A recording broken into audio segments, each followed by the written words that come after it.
Oh, isn't that a lovely way to do this? What? I can't hear you. Oh, it's the best sport in the nation, in the world, Sam. It's the best time of year. Is it pickleball finals or something? Yes. Oh, sick. Well, have you played pickleball? No, I ain't gay. Well, you Enough. Yeah, I was gonna say you'd probably be better at pickleball, but Yeah. I think maybe we did like in gym class in high school. I think we did that in middle school. But yeah, I don't know. I pickled some balls in middle school, you know. Unrelated though. Yes.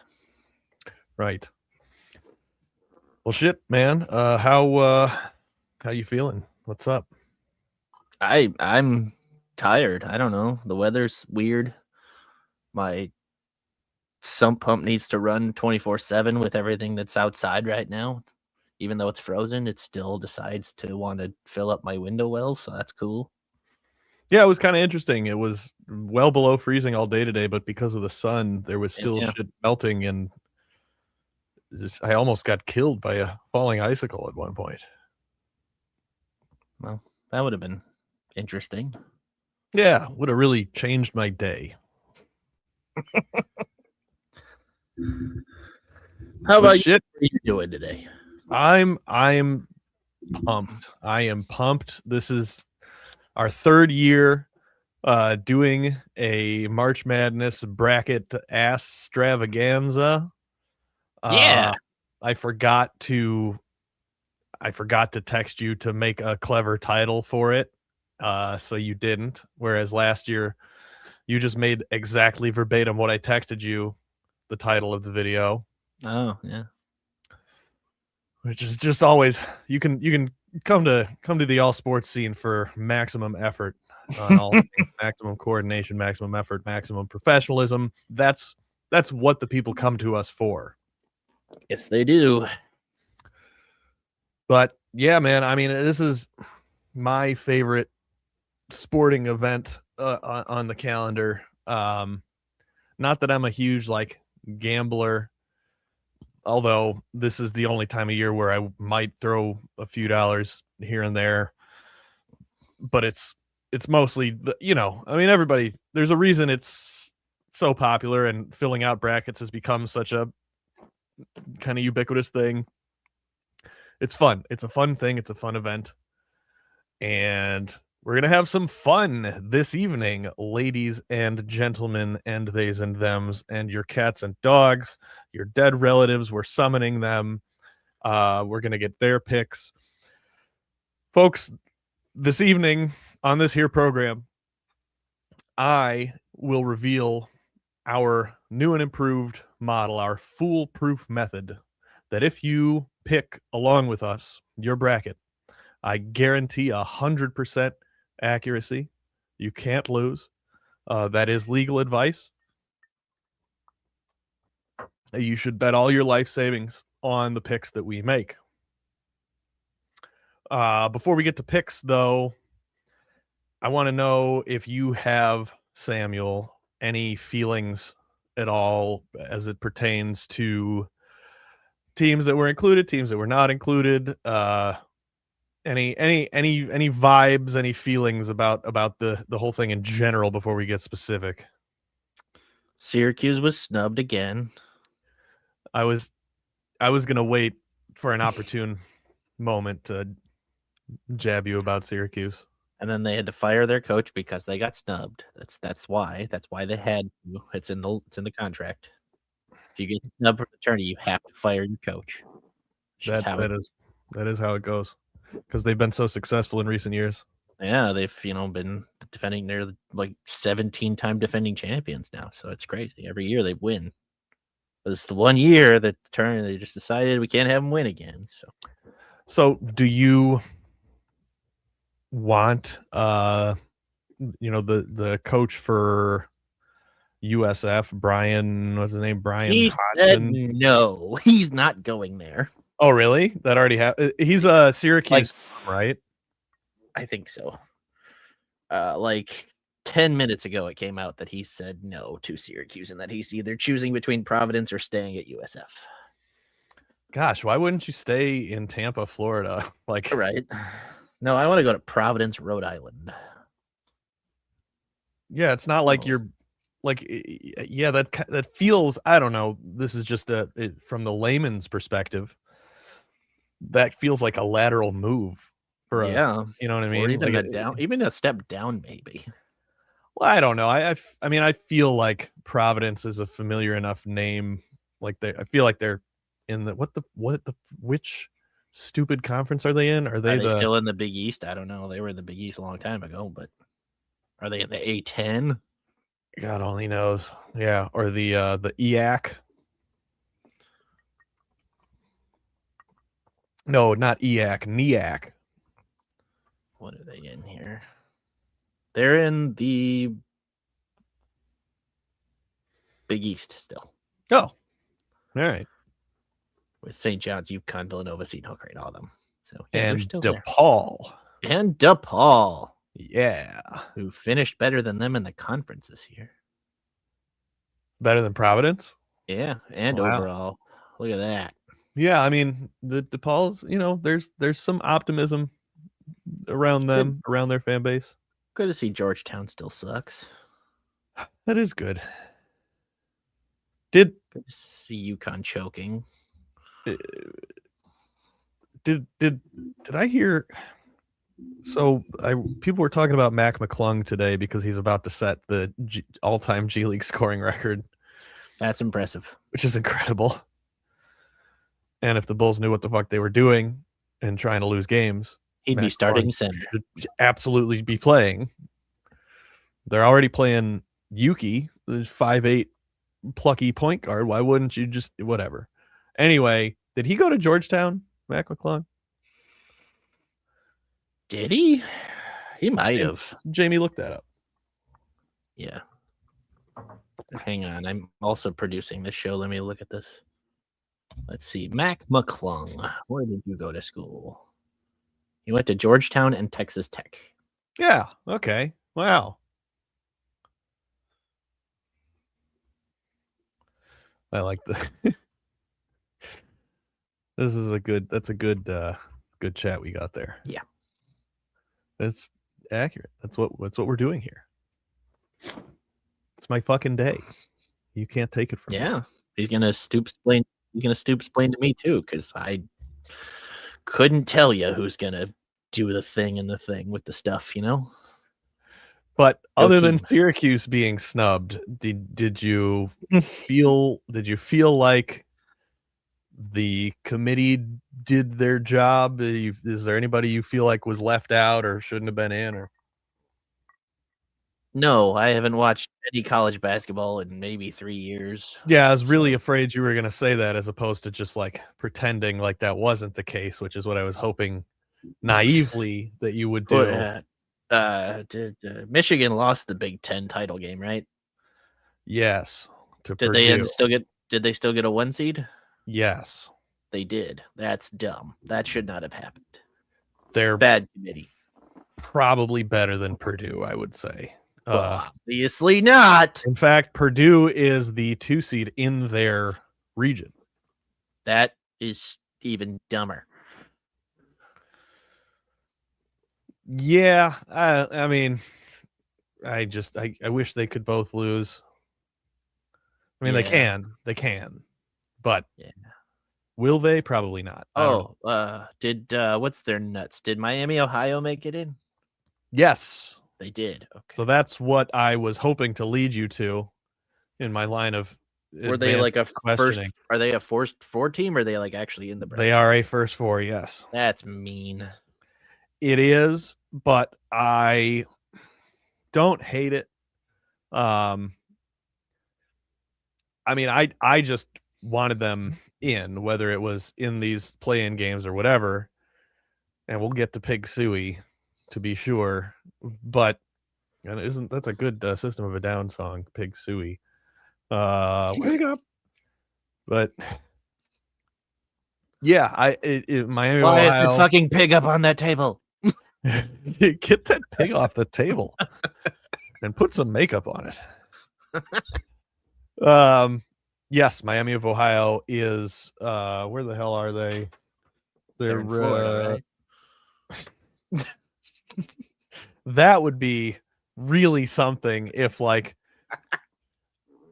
I could see like that would be peak American geography where the college is in a town called Ohio, it's in Florida, and it just happens to be named after like someone whose surname was Miami.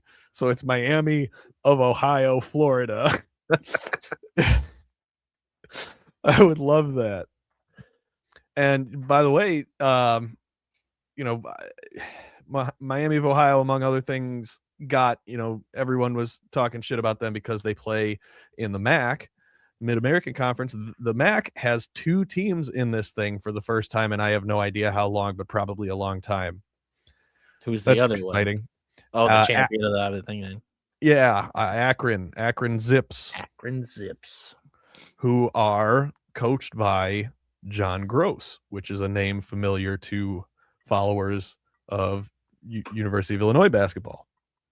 Gross. Mm-hmm. Gross. But yeah, Akron, they're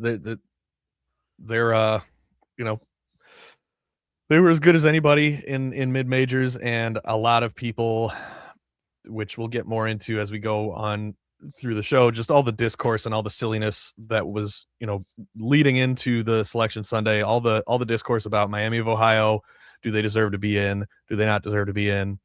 And I mean, I'm just going to give my personal opinion, which is that if you go undefeated for an entire college basketball season, you're a D1 college basketball team. I don't care what conference you're in. I don't care who you have or haven't played. It's still not that easy to not lose a single game for an entire, like, the season's long, especially in basketball, because like you could just be missing all night, right? And so I found that silly that, oh yeah, sure, they went undefeated but they didn't play anybody. It's like, okay, but if it were that, it's not exactly commonplace for teams to completely go undefeated for their entire season at any level of college basketball. Like, that the argument that, oh, they didn't beat anybody, it's not that special, that would hold more water to me if you saw like 2 or 3 teams every single year go undefeated. That just doesn't, out of like 360 some odd D1 teams, that does not happen. True. So they absolutely deserve to be in. But yeah, they're playing. I think they're the last of the 4 play-in games. I think they play tomorrow night. And who do they have? Oh yeah, SMU, the Mustangs. Oh, so that the ACC SMU Mustangs, right? Who I found out like 3 days ago are in the ACC now. Well, everybody's everywhere these days, And I was like, when did that happen? It's not real easy to keep up. No.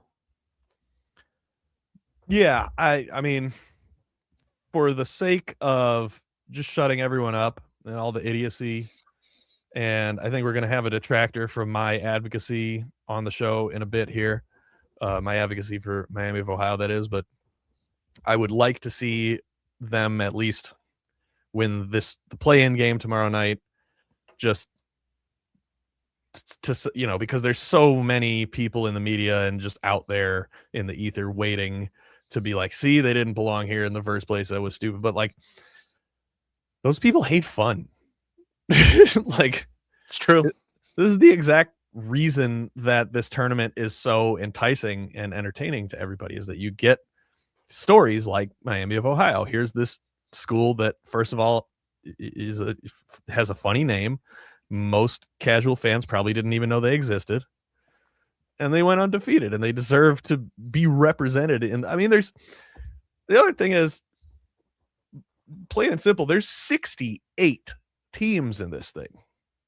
You're going to tell me the one team in the entire country, again, don't care who they played. They could have played kindergartners. I don't care. The one team in the entire country that didn't lose a game for the entire season, you're going to tell me they're not one of the best 68 teams? Yes. Yes, I am going to tell you that. I would tell you you're an idiot. I am an idiot. Well, we've squared that circle. What is that idiom? Yeah. Hey, I already said I'm an idiot. Don't have to call me. And circle gets the square. That's what I was going for. Yeah. I've got a couple of fun facts that I want to knock out here. Oh, I hope they're fun. Before we get into the nitty gritty of making picks and making people millions of dollars out there who follow our picks. Millions. The play-in game going on right now between two HBCUs, UMBC, that's the University of Maryland in Baltimore County, and then Howard. A fun mascot matchup. The UMBC Retrievers, as in like Golden Retrievers, and the Howard Bison.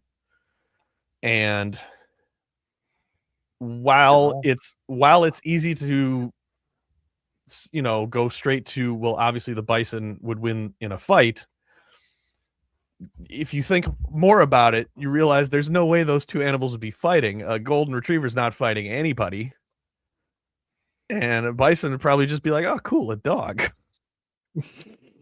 And they would say it in perfect English too. And I had that on before we came on here. I'd like to have it on in the background right now, but I'm afraid for my internet's bandwidth. But what was notable to me is when I flipped it on, the UMBC had a white guy out there. Why? Yeah, so that was jarring. I had the same reaction. Get out of here, you. Other fun mascot names out there in the tournament. You've got Cal Baptist. What's their full? They're going all the way. Name of this? I don't know. It doesn't matter. But they are they're 14.5-point underdogs facing Kansas in the first round. But Cal Baptist is the Lancers, which is not a common. I just enjoy mascot names that are not common. You've got Furman, who are the Paladins, which I had to look up what that is. The fuck are you looking at? Is there a dog doing stuff? No, I have the monitor behind my laptop, so it's cutting off a few things. So I just have to look over it to see the thing. My favorite, though, well, first of all, Illinois, the University of Illinois, their first round matchup is Penn, University of Pennsylvania, the Ivy League school, which, first of all, is coached by Fran McCaffrey, the former Iowa head coach. Yeah. But Penn is the Quakers, which is has to be the least intimidating possible mascot that I could are you more intimidated by the Golden Retrievers or the Quakers? Probably the Quakers, because they're usually white people. White people are dangerous. Yes, but Golden Retrievers are the white people of dogs. Yeah, but they're so cute. Much to think about. And then you've got Idaho. They're the Vandals. They're not the Potatoes? They're not the Potatoes. They're the Vandals. That's a misbranding opportunity. And the Vandals are 23.5-point dogs. They're facing Houston as a 15, facing a 2. Some of these spreads are... Idaho's got it. Some of these spreads are kind of crazy. I know we see routes in the first round frequently, but I don't know. I would just have... There just can't be a lot of people betting Houston giving 23.5 points. Maybe. You have to... I don't know. That's a lot. That seems like a lot. One thing that intrigues me is the 116 in the East region, which is Duke and Siena. Mm-hmm. Siena, coached by Jerry McNamara, Syracuse legend. And this is the first time they've been in the tourney in, 15 years or something crazy. And, they won their conference tournament, and their reward is Duke in the first round. Yes, but the silver lining is the game is just down the road from them. The school's in Albany. This is the bracket that's in New York, right? Yeah, I would imagine so. And Is it in there? so it's like a No, this one's good. This game will be played in Greenville, South Carolina. Oh, really? Yeah. Well, still, I mean, it's not that far. I guess they could. It's a two, like a one. It says 1:50 game time, it's a so 1:50 game we'll time. call it 2 p.m. game time. So realistically, especially I guess most of these programs are have their own planes and shit. Realistically, they could get their asses kicked and be back in Albany, New York, like for dinner. True. Very true. So it could be worse. But yeah, playing their reward of playing the overall number 1 seed Duke in a Carolina, that's not real nice. No. Oh, what is this? Who the hell is High Point? What a name. Yeah, right? Isn't that like a cheap gun? High Point Panthers. Wow, they went 30-4 and 15-1 in their conference. The hell is their conference even? I don't know. Will it tell me? Well, they're Big with South. They're with Big UIC. South. Yeah.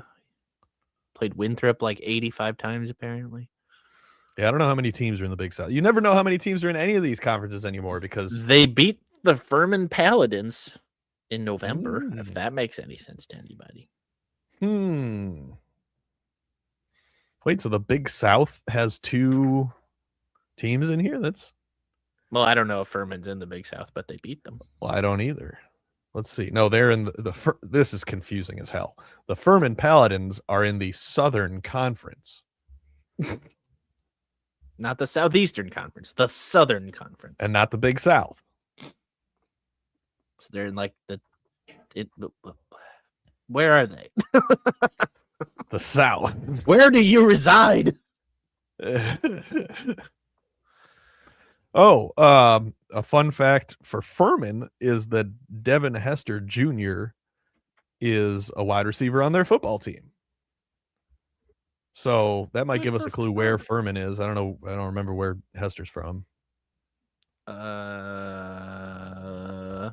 Wyoming. I highly doubt that for more than one reason.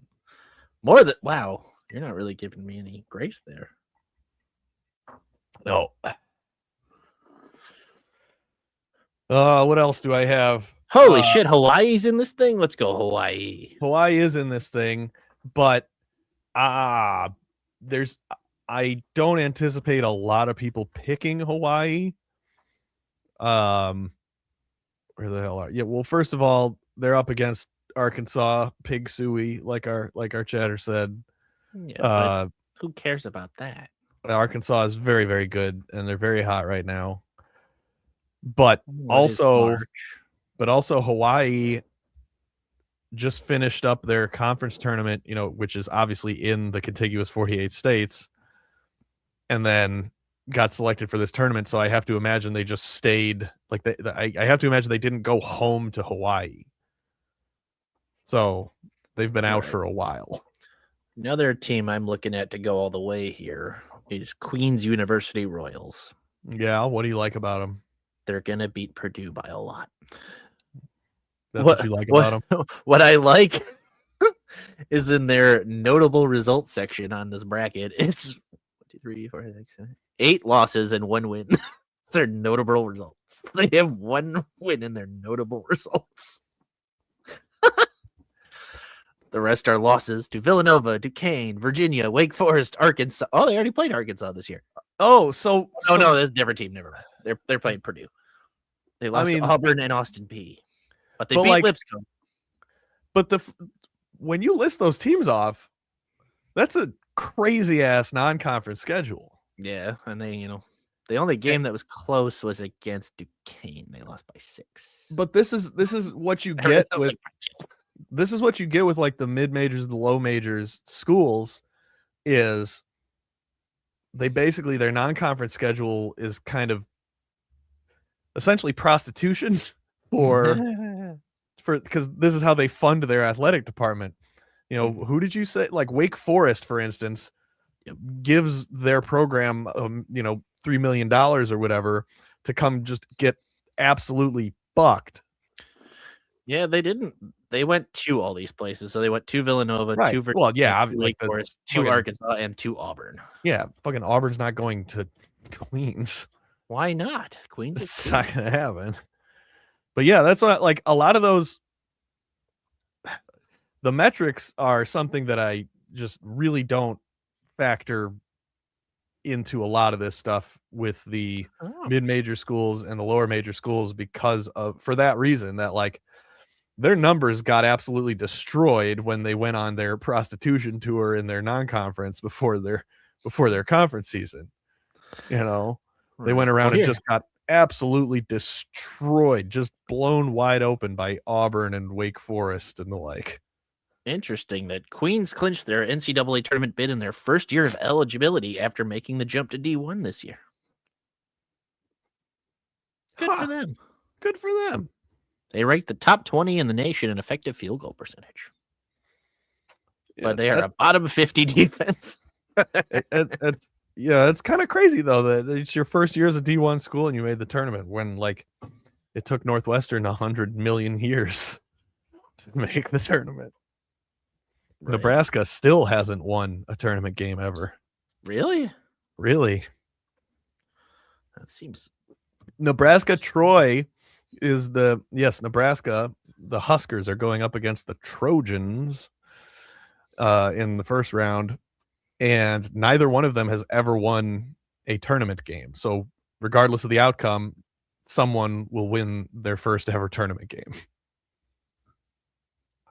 Go condoms. Yeah, that's what you root for. They do. Contraception. Always. If you ain't first, you're last. I'm usually last. Don't lie to me. Oh, in this case, no. Yeah. I'm negative first. Negative. How would that? I'm done before I'm started. There's probably a cream for that. Yeah, it usually feels too good.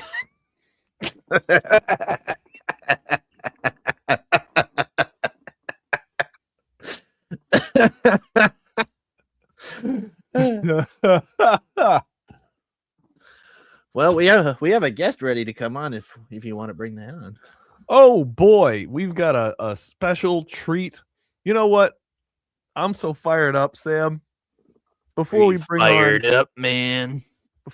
on our first guest of the evening, world-renowned consumer of college basketball, who's going to help us make our picks, and famously the number one Bruce Pearl fan. I'm so fired up. Just play the intro one more time. You want to do it again? Yeah, let's just do it. Let's just do it. We're starting for real now. Everyone cover your ears. Now this is real.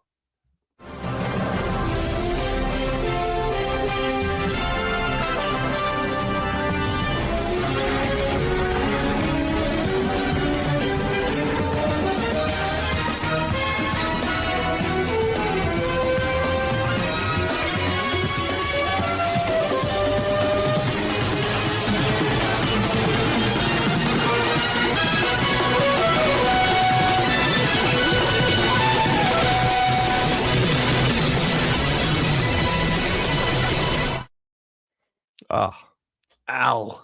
Cinema. All right. Ladies and gentlemen, Herb Lawrence. Herbie.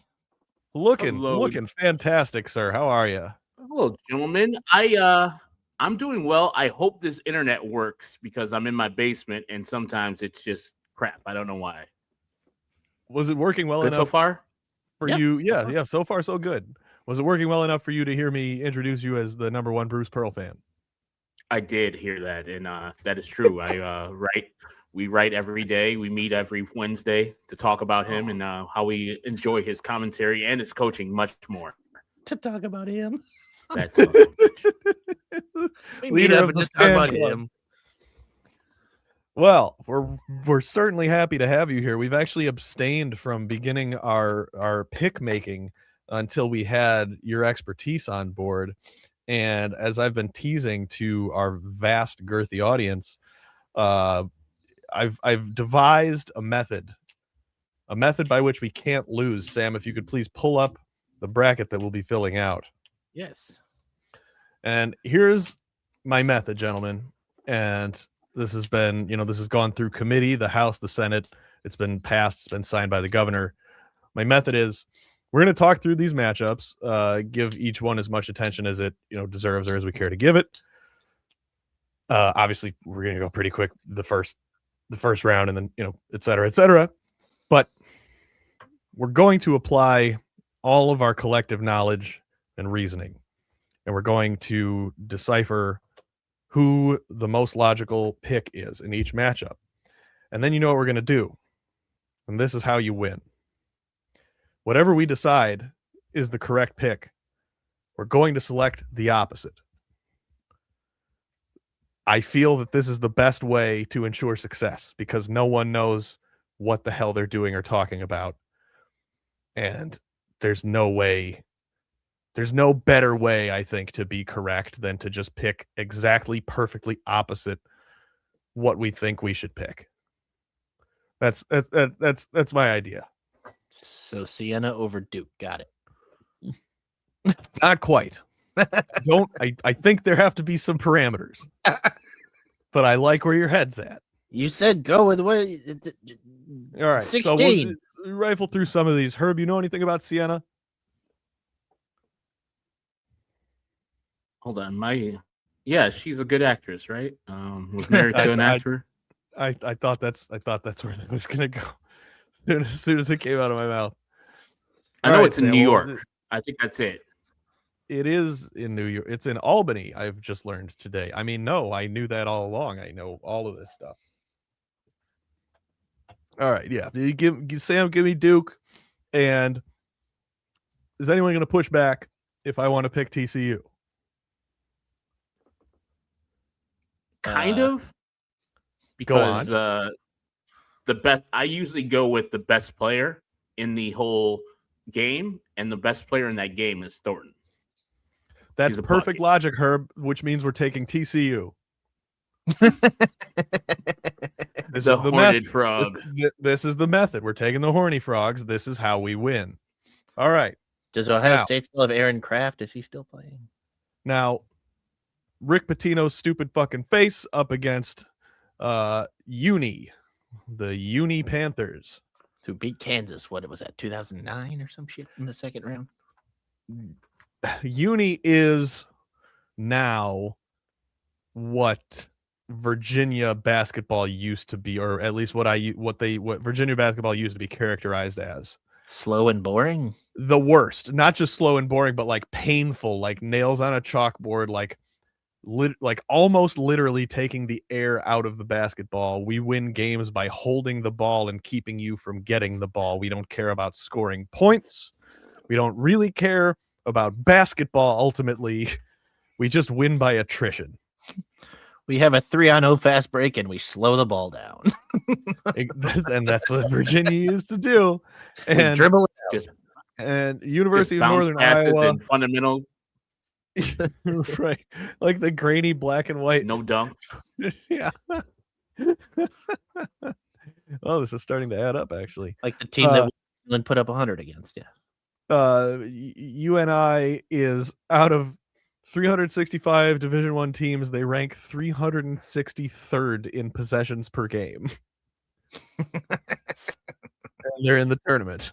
Hell yeah. However, being that they're following that old Virginia model that we all know and love, they allow 61.3 points per game. I'm pretty sure that's the best or the fewest points allowed of any team in the field.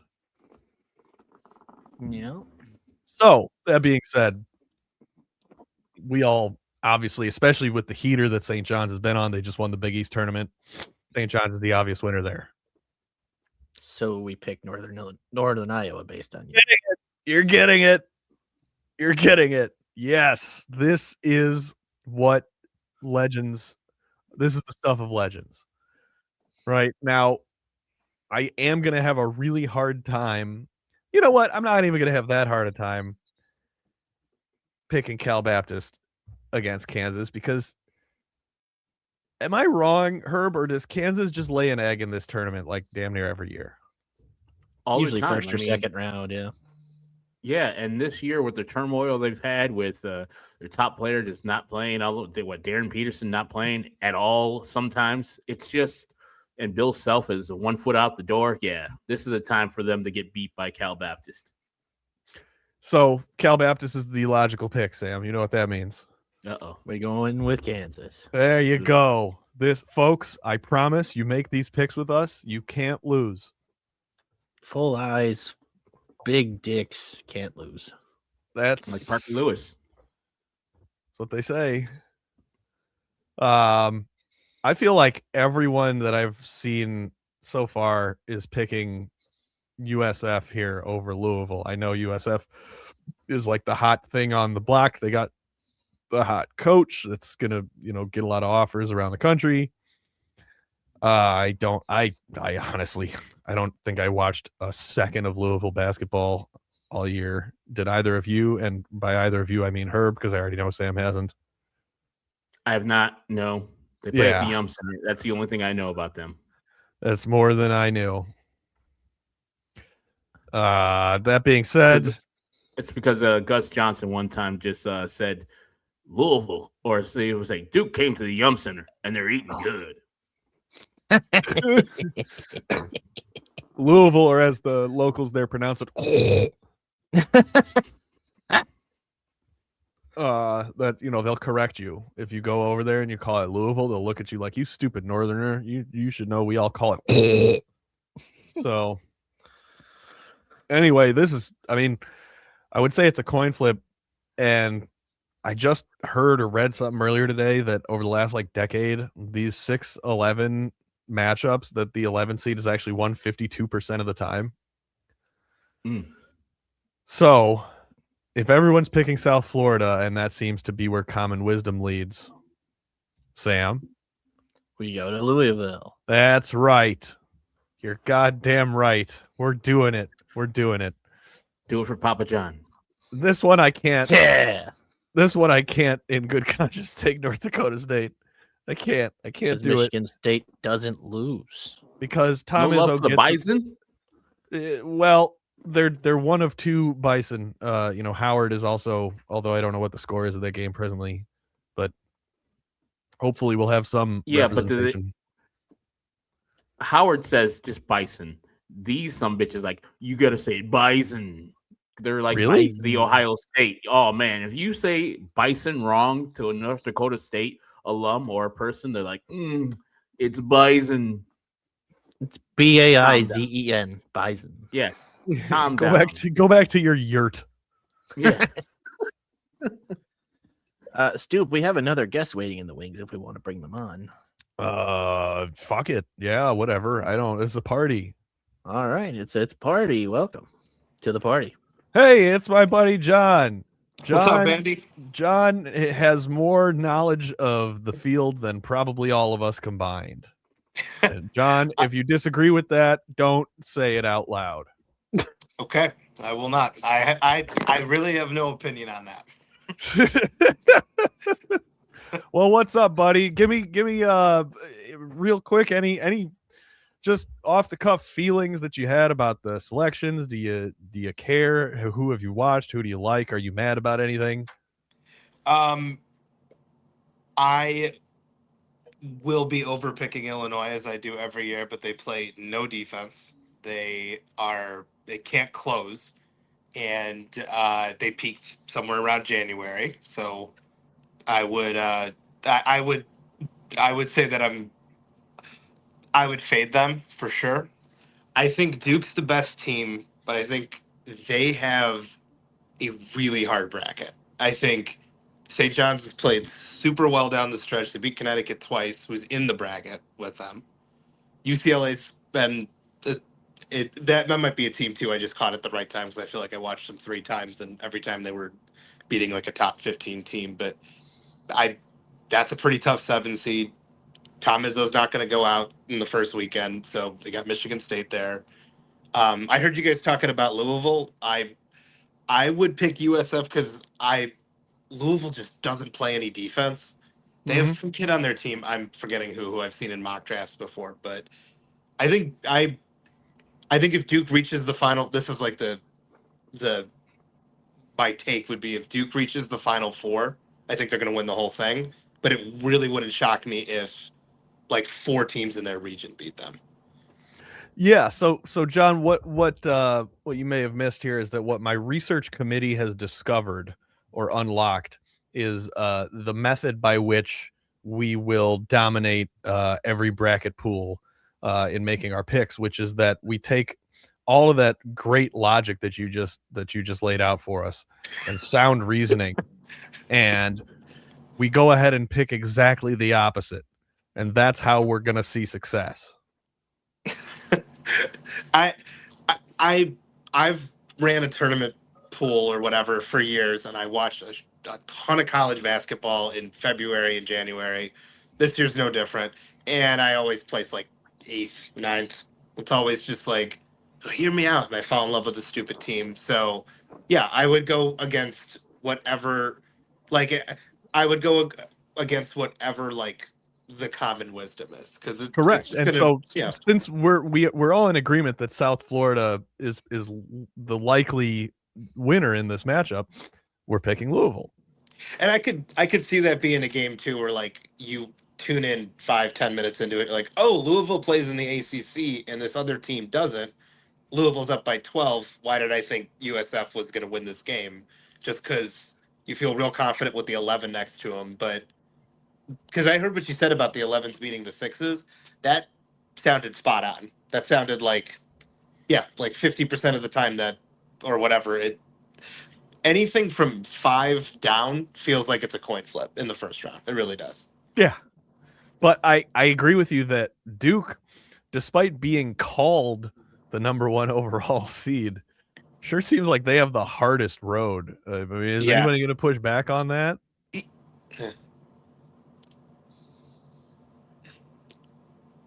Even the Ohio State TCU like matchup, TCU's beat some top 25 teams this year. Ohio State almost beat Michigan, and they basically played their way into the tournament being really good the last 2 weeks. Like, that's not an easy 8-9 game. And Kansas is Kansas, so Bill Self could trip over his own feet in the first 5 minutes of the first round. But John, we're not governed by the FCC. You're allowed to say dick. Oh, okay. Then Bill Self can trip over his own tiny little dick in the first. Well, wait. Now, hold on. I have logistical questions, because if it's tiny, how is he tripping over it? He's that uncoordinated. I mean, it's still there. It's still present. No equilibrium. It's just still so Yeah, small, exactly. like just falls down. It's is his inner ear down there? So he like because Herb, you said no equilibrium. Like if you get like Darren Peterson, you give him like a surefire Andrew Wiggins, Joel Embiid, Wayne Simeon. One of those things is not like the other, but lottery pick. They're like, oh, they lost to VCU or something. Oh, that like Northern Iowa. That could happen again. And there's a lot. I've read a lot of stuff about how this like Self might be on the way out. He's getting too old for this shit kind of thing. And him versus Patino in the round of 32 would be just an all-time like old guy. Like, just blow my fucking brains out. Just blow my fucking brains out, man. The old guard's still here. Oh my god! I am so sick of Rick Pitino's fucking face. He looks like he drowned 30 years ago. I don't like Rick Pitino one bit, but when you put him on the same screen as Dan Hurley, I don't care how many things Rick Pitino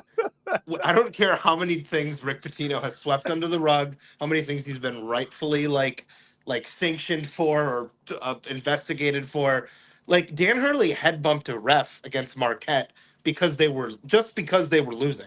Like, no other reason. Hurley is the most insufferable coach in the field. His Bar team, none. like, yeah,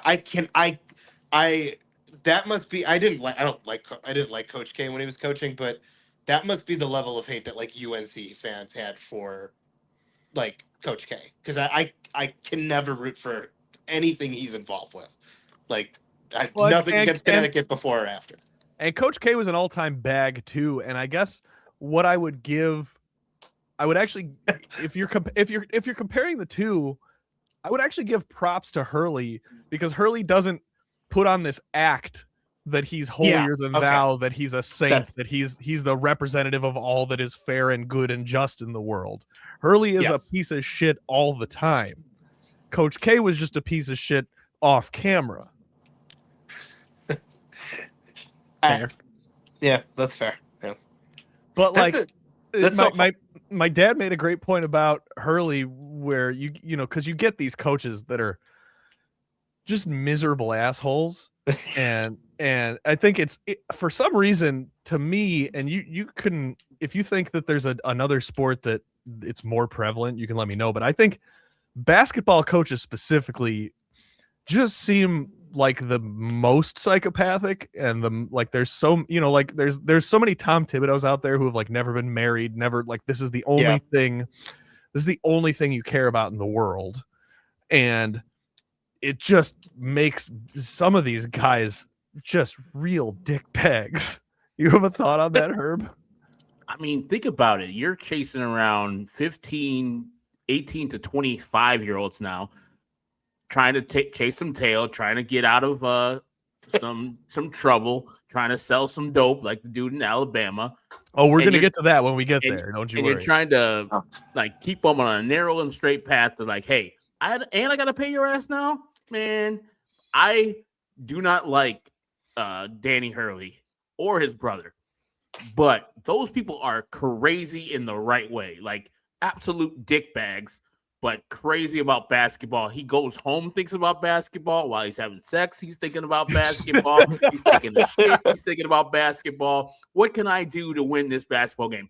I will never go against a crazy person that loves their sport. That's what Ben Johnson is such a good coach, because he's on that same crazy level. Like, you have to kind of be an idiot savant about your sport and know nothing else except for basketball or football. And that's what that Hurley guy is. And I just, like, I don't like him, but if they said, hey, man, Brad's got to retire or going somewhere else, you want Danny Hurley? I've already hit the button.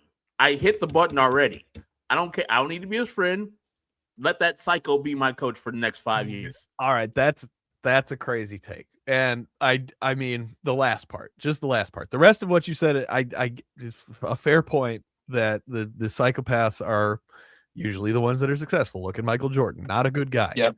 But like, what? He's a great dude. But I do think there are levels to it. Cause like when you say Ben Johnson is and football coaches, and just, there's something about basketball, because Ben Johnson at least seems to have some level of self-awareness, and he does like have a wife and family and life outside of the sport. Yes, he is definitely crazy and football obsessed. Yeah, I don't know. Man made out a rivalry basketball specifically. Out of a dude that he's barely met. There's something about basketball like, too. He made a rivalry out that. Basketball specifically seems to like really mess up white guys, like that dedicate their, like, I can't think of a black coach that is the equivalent of like a Bob Knight, you know? Yeah. Well, back in the day, Kelvin Sampson, maybe, I don't know. I don't think I've never heard anything about Kelvin Sampson that he's like that kind of dickbag. No, he just looks like pained at all times. He looks like every time a team blows a defensive assignment, it took like 30 minutes off his life. John Chaney was a dickbag at Temple. Do you remember when he tried to kill John Calipari? Yeah, I do remember that. Honestly, that just makes me like him more. But yeah, Hurley, when you get a guy like Hurley who's just there's nothing seemingly outwardly redeeming, then you always get these stories, sympathetic reports from, family or, his close friends or whoever, that like, oh, well, he's not like that at home. And that, to me, that's always like, yeah, I fucking hope not. Well, yeah, how many college basketball games are going on in your house? Right. Like, I hope he's not like that at home. Call the police if he's like that at home. I really appreciate after I forgot what head coach LeBron decided to fire at the moment, but before they hired JJ Redick, they brought in Hurley, and they were like, because I don't know if he had won the 2 back-to-back championships. Mhm. I do give him credit for looking at LeBron, looking at LeBron's kid, looking at then Anthony Davis, and being like, so I could lose in the first round or the second, maybe forever, to Oklahoma City or Denver or whoever, or I could go back to college and just like win every year and have my dick measuring contests with the Rick Pitino's and the all these other guys we're talking about. Yeah, I'm gonna go do that. So I do give him credit. I do, because you talk about a miserable white dude. JJ Redick looks absolutely miserable on a team that's going to win like 53 games. So I do think this has done something to him, to Redick. I do think that this has aged him in a way. And you want to talk, like, for me, JJ Redick is among, and Sam too, JJ Redick is among the first wave of sports figures who has really made me feel fucking old. Him, because he and like Carmelo Anthony are the 2 of the earliest college superstars that I was like a fully conscious sports fan for. And so to see Anthony already retired, but he doesn't look nearly as bad as Redick, because one of them's just like doing podcasts fucking around, and one of them has chosen the more difficult path. We are in the bottom of the first inning, nothing, Venezuela. But speaking of that too, Sam, go to wherever on the bracket we have the inevitable meetup, the all coaching, my favorite coaching matchup of this whole thing that I hope above hope we get. It's right here. UCLA UConn. Yes. You get Mick Cronin against Danny Hurley. Let's off. It's a go, off. dude. Let's go. I don't have nearly the amount of smoke for Mick Cronin that I do for Hurley, though. Oh, you should. Because like definitely should. Cronin's a whiner, but he just is not nearly like Hurley. It just seems like a bad guy. It sounds weird to say this, but Mick Cronin definitely has mellowed out since he got to UCLA. When he was at Cincy, he was a fucking asshole. That's fair. I mean, the other day, a couple weeks ago, when he chastised his own player who didn't even really hard foul the guy at Michigan State and kicked him out of the game, like, that's Mick Cronin in a nutshell. And also, if you're that person, you couldn't at least excuse Danny Hurley's outburst and his attitude because the skins are on the wall. You got 2 of them. You can't do anything with Mick Cronin. What is he got, a Great Midwest championship from Cincinnati? Conference not even around anymore. But like that man, I hate that man, and losing to him, the Illini losing to him, was probably the worst game of the year. I've hated it ever since. They had a 22-point lead in the first half. That's the game that has ruined the Illini. I've taken the line off the tracks. Like they lost to Wisconsin before, and that's understandable. And I think they lost to Michigan State before that, and understandable too. And then they lost that game, and it's ever since then it's been off the tracks. I think I walked my dog for like 45 minutes after that game. You're right. When they lost to Michigan State, it was like, well, it was overtime. It's on the road. They didn't have Boswell. That sucks. Maybe we can't get a 1. No big deal. But I forgot what the guard on UCLA that just went coast to coast with absolutely no resistance in like 3.5 seconds. That was a real I don't know, Brad. I think it's another year of you just yelling at the refs, and maybe they'll get out of the first weekend, but I can't see them getting past Houston. I'll say that. That's where I have them exiting in the 4 or 5 brackets I've done so far. Is because Herb is a jaded enough Illini fan that he sees them losing to Penn. I not losing to Penn, but giving that game way too much. Like it in the half, but Herb, before it's gonna be a game still. But before the bracket, before the whole thing was announced, Your attitude was they could be a first round bow out. I mean, I wouldn't put it past fucking another coach who I hate, Fran McCaffrey. Yeah. All his Iowa teams did was run, and they scored. You could see the difference between this year and what they're doing with their new coach, where they're shutting down offense and for better defense. And Fran's like, what's defense? Yeah. I can see him and this former five-star recruit going off, and the Illini, as you said before, having no resistance towards these Ivy League guys who are just shooting threes and doing their trigonometry homework while they're doing it. Like, I can't stand how the Illini have played lately, but they should dog walk Penn. If they don't beat Penn by at least 20, I'm gonna question their heart, because this team should not be in the building with them, much less keeping them close. And I know on Thursday night I'm gonna be frustrated. You're gonna send me a text, and I'm like, "Stoop, this is I told you. I told you." Herb, do you know what the line is on this game? It's like 22. No. I mean, I'm sure it depends on where you look. ESPN has it 24.5. Wow. Yeah.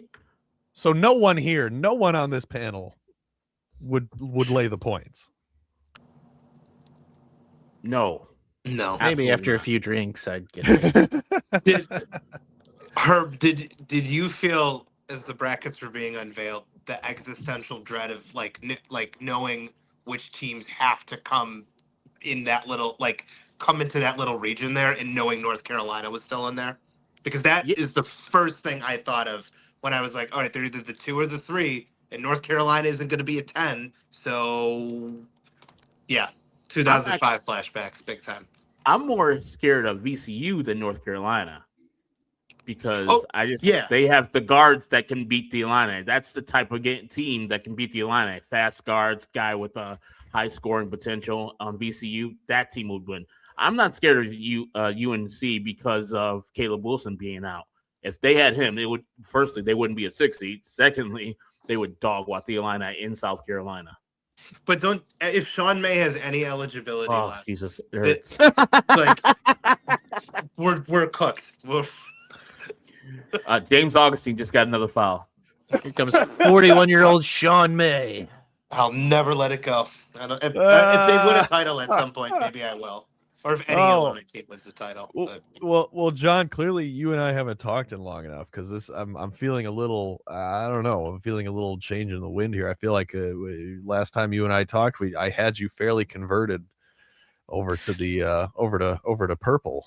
So, little background on me. I went to Columbia, so I was the captain of the flag football team. That's the level of athleticism you were looking at Columbia, and I usually just root for like Loyola, Northwestern, Illinois. I'll follow them all, not DePaul, because obviously.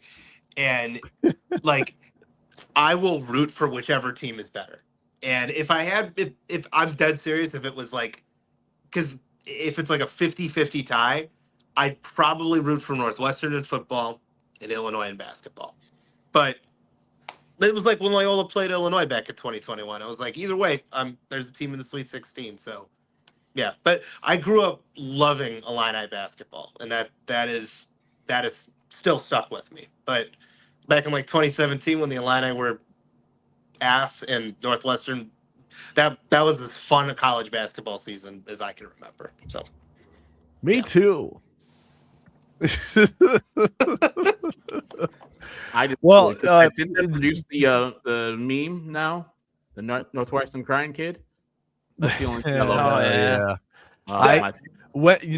There's no, I can't possibly verbally do you guys justice to how pissed off so I was watching that game. That was the Gonzaga game, and that kid. Yep. That kid was the nephew or something of the then athletic director, now director of the ACC, I think. What the fuck's his name? Jim Phillips. Yeah. That was his nephew or something. And Jim Phillips, by the way, cool guy from everything I know from secondhand accounts. But they were Collins and that kid were rightfully upset And you want to talk about shit that I'll never get over. Yep. His Zach- whole hand was through the basket. Zach Collins, who is now a Bull. I still haven't. Most people have forgotten or forgiven. Not me. Not Nope. me. That was a clear goaltend. And then Collins got teed up, and that pretty much swung that game. Anyway, That would have been a 3-point game. It would have been a 3-point game. I remember watching that in the moment and thinking, this is why I brought this guy on, man. I remember watching that and thinking, like, I think his hand touched the rim, but I need to see the replay. It went His through. whole hand went through the rim. It went straight up through it. And Collins, his post game after that, one of the all-time funniest post games. Just him like, oh, yeah, really? Oh, I had no idea. Nope. Oh, that was bullshit. Is this John Cherna? I don't know which team this was. Who was on this team? Herb, come on, man. Have some respect. Have some respect for Bryant McIntosh, Scotty Lindsay, Vic and Vic Law. Law. Lamont Oh, Lindsay. well. Brian Vic- McIntosh was a bucket. Right, Vic Law, one of his AAU teammates is a good close personal friend of mine. So I always can keep tabs on what Vic's up to. But at this point, he's old. I mean, Vic Law has had a career internationally, but he's only a couple of years younger than I, so it's close to time here. By the way, sorry. No, it's all right, John. I'm gonna let you get back to your life and important things that you have going on. But before you do, one thing unrelated to anything, have you seen Pat Spencer in the NBA? Yes, I have. Isn't that fucking crazy? That is truly why that whole Warriors team is pretty weird with Okay, but Steph. I haven't ranted about this on the ass account yet, and so this is fresh. But one of my big takes for this NBA season is that the media has not made nearly a big enough deal about Pat Spencer. No, And I agree with that. Am I biased? Obviously, yes. But the fact that this kid is getting lots of minutes, valuable minutes, and gaining the respect of NBA players in the NBA, he didn't play. He played 1 year of college basketball. He played in high school, and then he played lacrosse for 4 years in college, and he was the #1 lacrosse player in the country for 4 years. His 5th year of eligibility, he decided, what the hell? I'll play basketball, and Northwestern gave him a shot, and he tried to dunk over every Big Ten opponent for one season, and sometimes it went well for him, sometimes it didn't. But that kid's Draymond Green and Steph Curry's teammate now. The media has not made a big enough deal about this. We love a scrappy white. Why this is a layup for the media. Why haven't they made a bigger deal about it? I think he's overshadowed by Podziemski on Golden State, who every time I'll watch a game, he's also scrappy white dude. It's like, how the fuck does this? Yeah, but Pat Spencer's American. It seems easy. It's real. All I have to say about that is I'm really rooting for him, and it's I pointed that out to my wife before. She's like, I have no idea what you're talking about. I'm like, that's fine. I'll enjoy it over here. But there is a part of me that's like, if when he has to guard SGA for 3 minutes and he just gets vaporized, that might be the end of that. Or if he holds his own, that's in the first round against somebody. That's when people be like, hey, who the hell's this kid? This kid's playing 20 minutes a night. Yeah. Yeah. Yep. And he tries his best, and he's not as good as a lot of NBA players, but goddamn, he's out there. And shout out Brooks Barnheiser, who's also on OKC's bench. That's not a bad place to be. Brooks Blair? Did not see him being an NBA talent. Anyway, and just to finish off your Vic Law thing, he's in Japan in the B1 league, averaging 16 and 7. With Kofi Coburn. Yeah. With Kofi Coburn. Yep, he's in there too. Yeah. In the league or on the team? I just knew he's playing in Japan somewhere. His teammate is Jack Cooley, I think former Notre Dame guy. Oh, I know who that is very well. I grew up with that family, actually. That's weird. Anyway, John, before we let you go, because I realize that we're dragging ass here. Who is your champion and why? Arizona, because I think they have the easiest road, and I think they have. Well, they have the easiest road to the Final Four, but who are they playing in the Yes. Final Four in your brackets? So my like chalky bracket would be Arizona, Michigan, Houston. I don't think Florida comes out of. I do not think Florida comes out of the South. I'm with you. I'm with you. And this is I've got to have one really stupid pick every year. St. John's. That's my other Final Four team. You've just named my exact Final Four, and now I'm scared.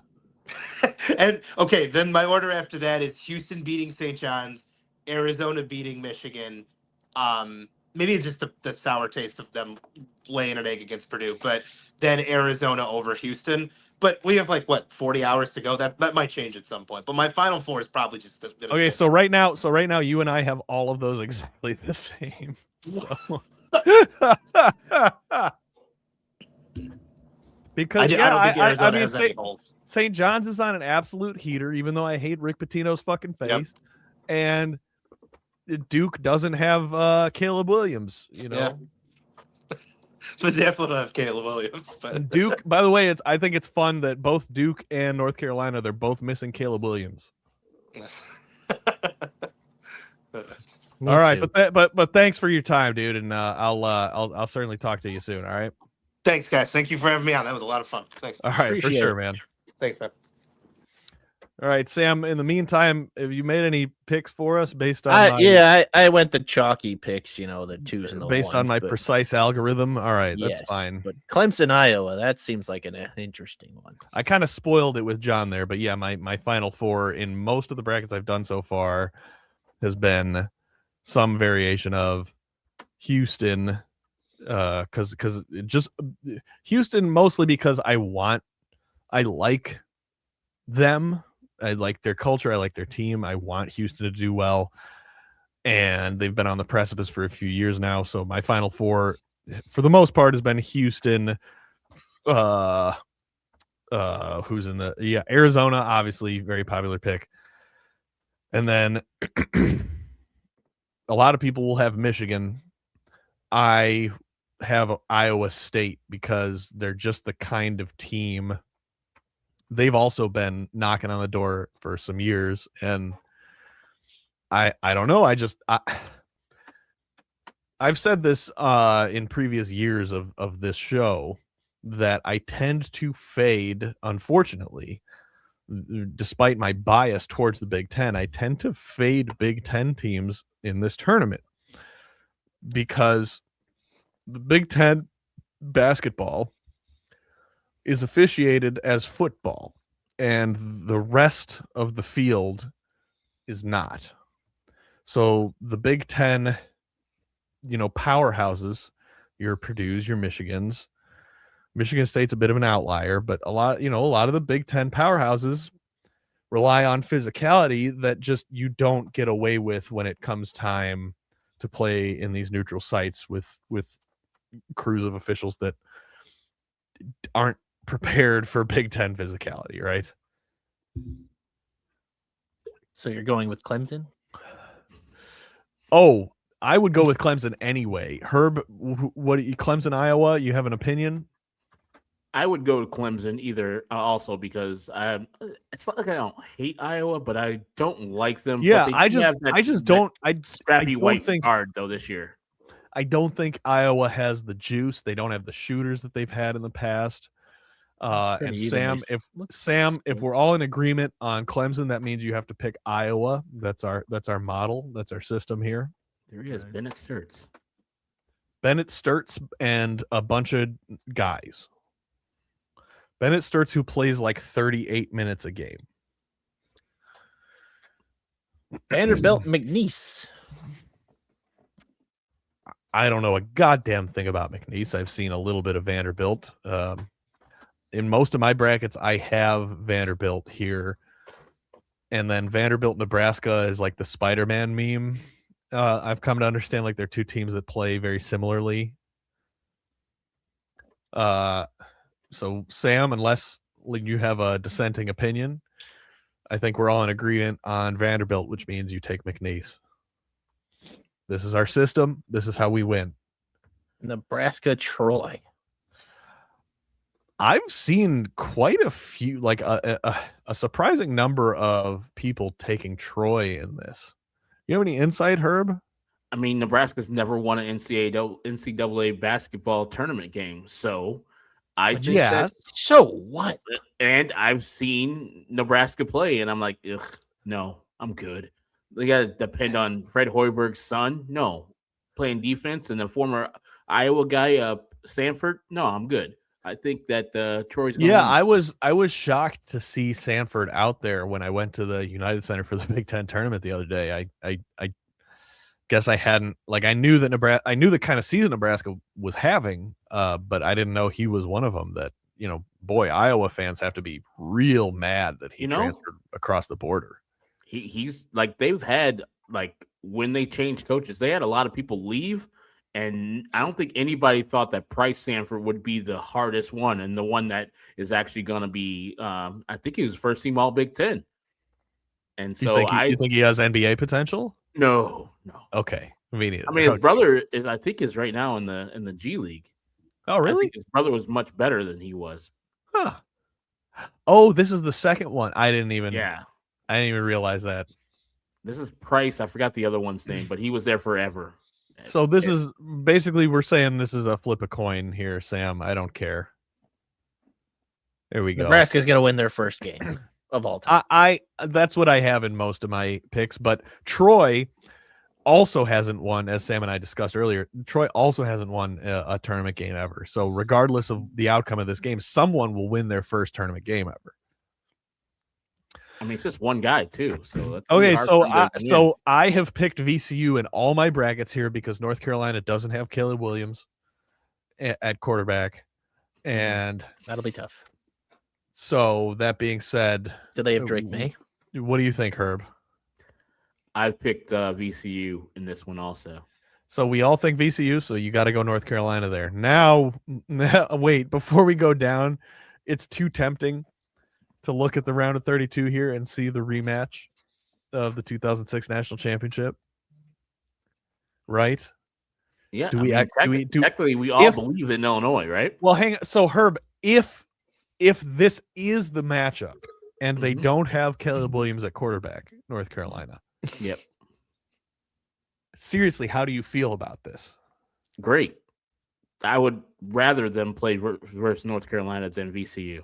I would too. So you think I don't care if it's in South Carolina, and I think the Duke fans are going to team up with the Illinois fans to cheer against North Carolina and pump up Illinois. I think Illinois matches up well versus North Carolina. By the way, I don't remember if I texted you, but I texted a few U of I people early in this conference season when Keaton Wagler had his first, big game, that I was watching that game and going, hey, I think this kid is legit.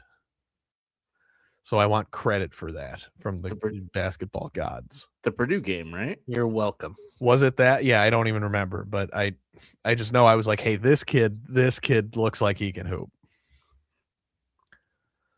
St. Mary's and A&M.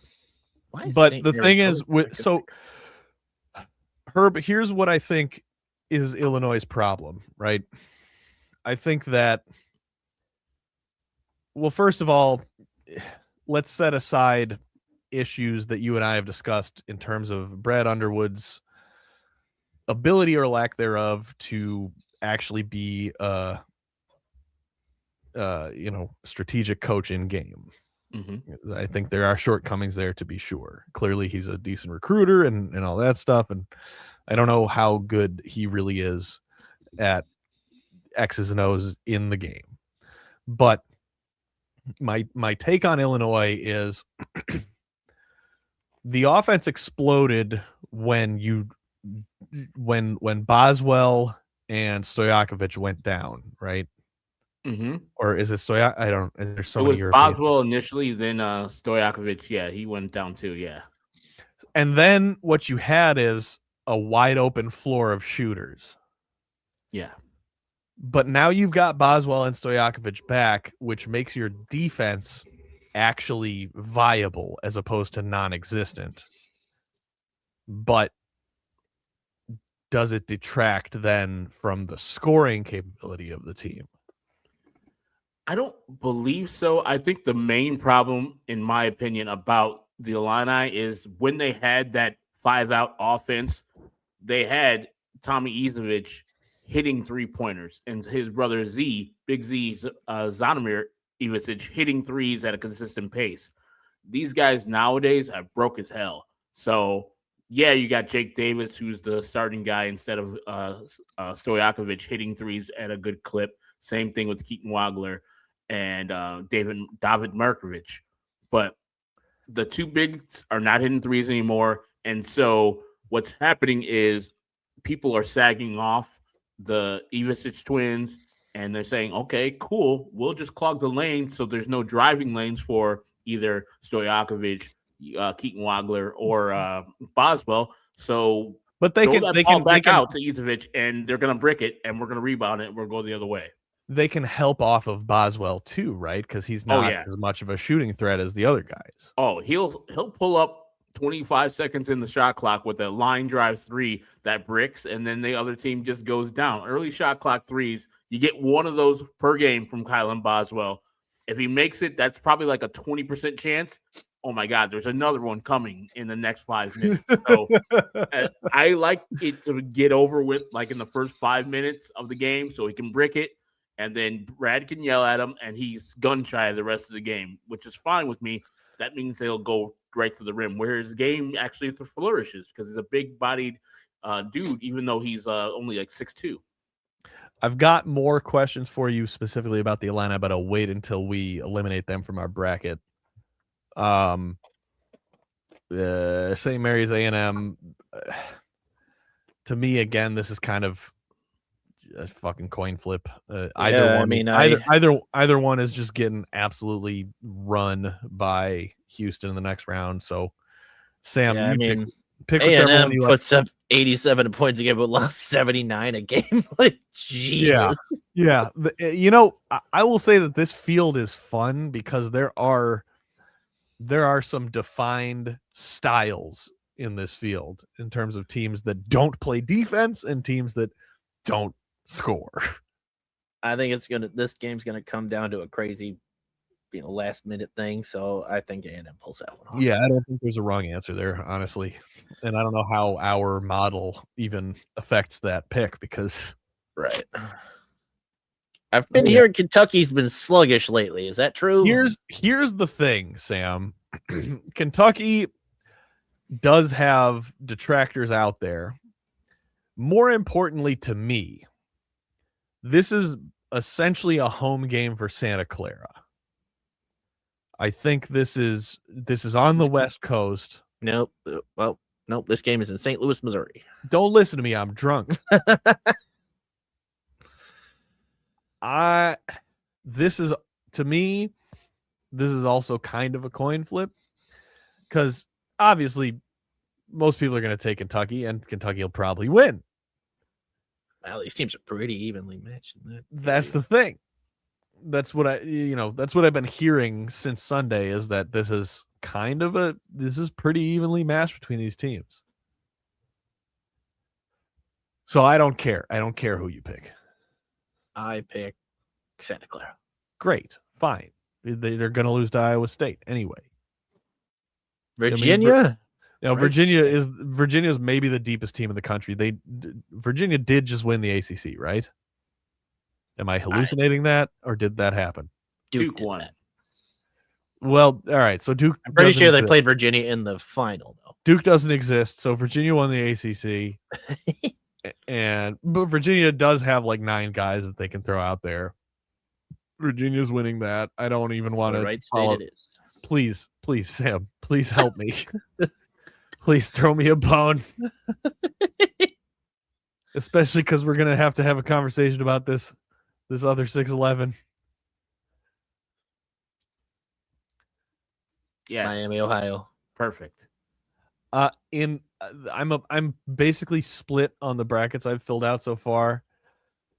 because again, like I said, you basically, by the numbers, out of the 4 regions, you have to take the 11 over 6 in 2 of them, just mathematically.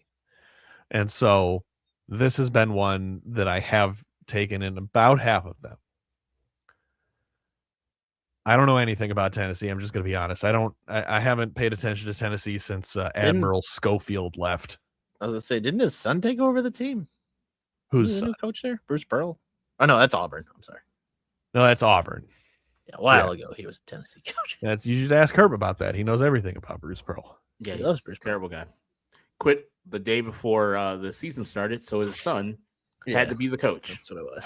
And he's Who been is- embarrassing himself on national TV. Who is the coach ever of Tennessee now? It's not Rick still Barnes. Is it still Rick Barnes? Okay. It I is. thought he retired for some reason. Nah, he'll get to the Sweet 16 and lose again. Or lose her in the first round. One of the two. To Miami, Ohio, who's the greatest team. Tell of you all. what, it's a lot harder to read these notes from my research panel after a couple cocktails here. You have glasses. You have no excuse. Yeah, that doesn't help my brain though. Nothing does. Alabama, Hofstra. I mean, that's probably going to. So here's the thing. So I'm glad we finally got here. First of all, Alabama never change as a state. Yeah, never they change. probably should.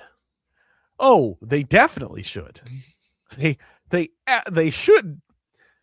You talk about American history and who should change. I don't think you could find a better candidate than the state of Alabama. That being said, isn't there some kind of sick comfort that you guys have in knowing that like marijuana is still illegal and like probably gay and interracial marriage are also still illegal in the state of Alabama, being that we don't have to be there? Oh, I love that. I don't live in Alabama or Mississippi. Oh, when I saw that story the other day, I'm like, weed? I don't care if he's pushing weight or just smoking for himself. Weed? Really? The crazy Reagan time? The crazy thing is, I guess I'm just kind of out of touch, I guess, because I can't believe. So they found him with just over a pound of marijuana. What the fuck's his name? Holloway, I believe. Holloway. Aiden. Wow. Aiden Holloway, which is one of their guards. By the way, they're deep at guard. They don't even need him. They don't even need him to win this game. They're deep at Alabama has been a program for some years now that just will run up and down the floor and score points. That's Nate Oates. Yep. But yeah, Aiden Holloway, for those that don't know, one of Alabama's guards, was just arrested like 2 days ago. And he will not be playing. I'm waiting to read more. I'm actually quite curious to see more details about this story because it's not like he was pulled over and they found a pound of weed in his car. They found a pound of weed, or just over a pound of weed, allegedly, in his residence. Oh, I thought you were going to say rectum. In his residence, where he lives, in his apartment. How did the cops get in there? Why were the cops in there? These are all questions that I have that have not They fit in there. Been answered. Well, they definitely fit in there. Shout out Smokey Robinson. But yeah, I think it's crazy, first of all, that marijuana is just illegal in Alabama the way that it was in the United States 20 years ago. Calm down, hippie.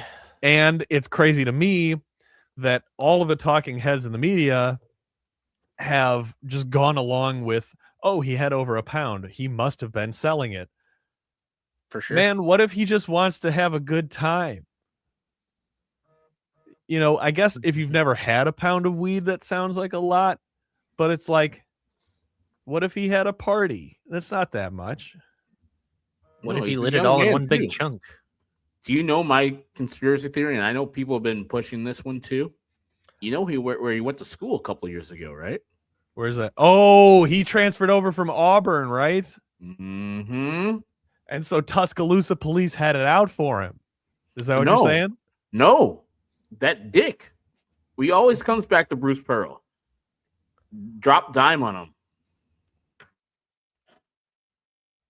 Like, I don't put it past him. I mean, the Deion Thomas Not stuff only do I not put it past him, was Herb, 1990.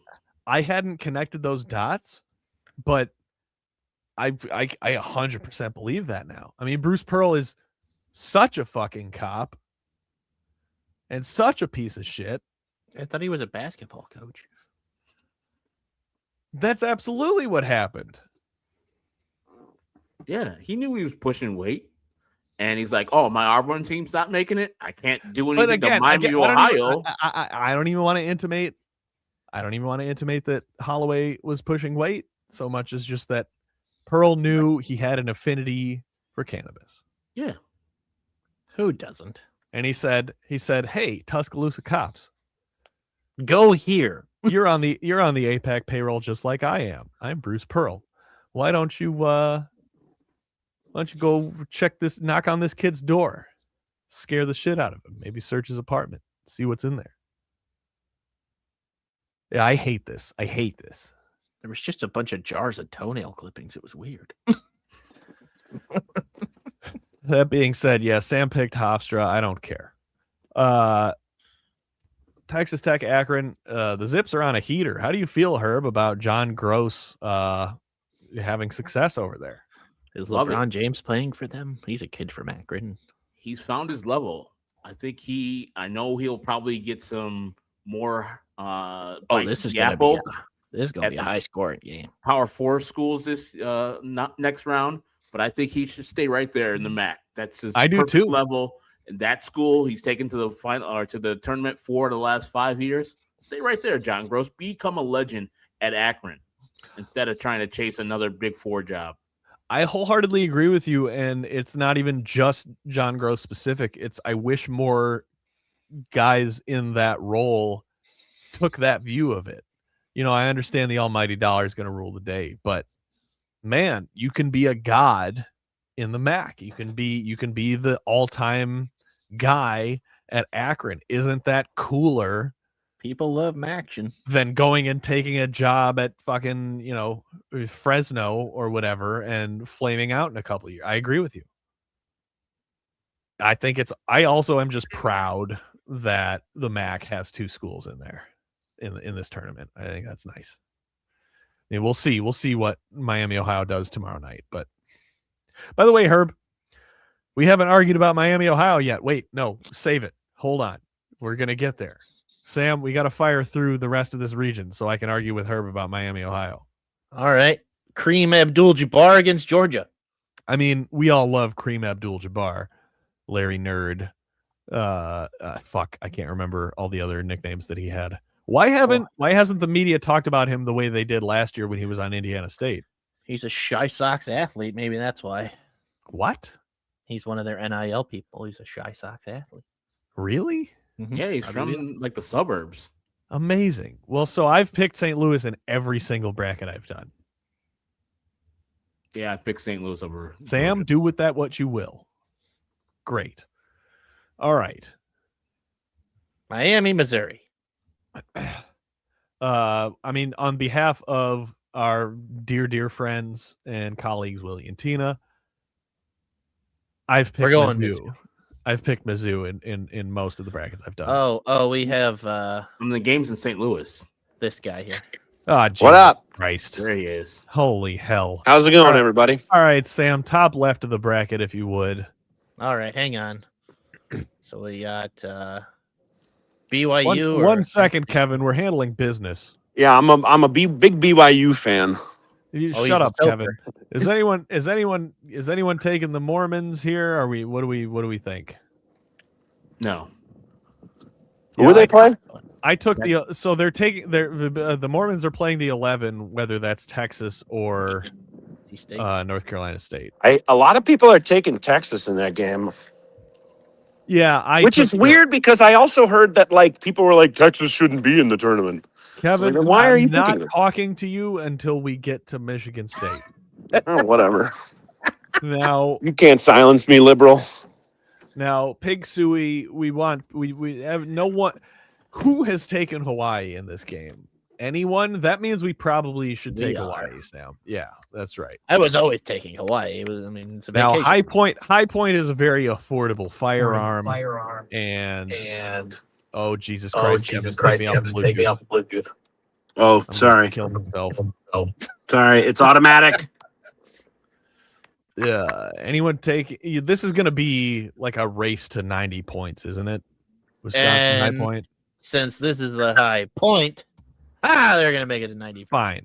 I'm fine with that. I don't even care. Villanova, Utah State now, another 8-9. This is one where everyone's taking Utah State. I haven't heard one person pick Villanova. Well, yeah, they don't have Jay Wright as their coach anymore, so Villanova sucks. The power of the suit really compels you, It really does. which means we have to take Villanova. We'll take Villanova.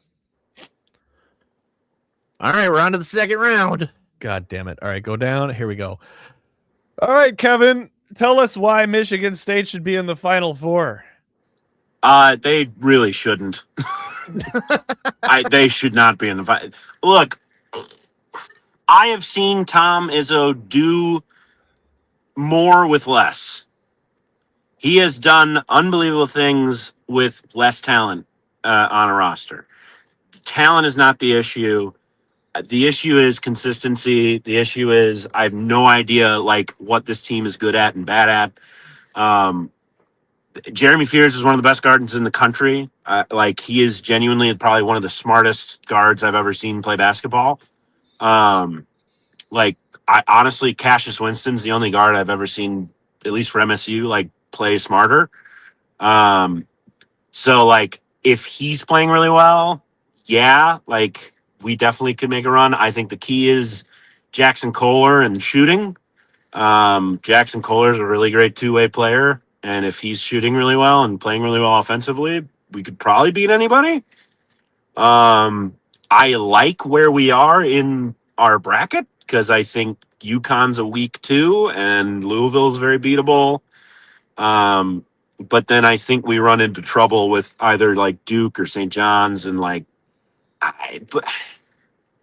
why they'll make the Final Four is because Tom Izzo's Tom Izzo. He'll coach the shit out of these games, and you know he'll have a couple guys that just play out of their mind. Cohen Carl turn it on, and what I like about Cohen Carl, he can flip a game. Like if we're down, you get him the ball, and he just goes and does something.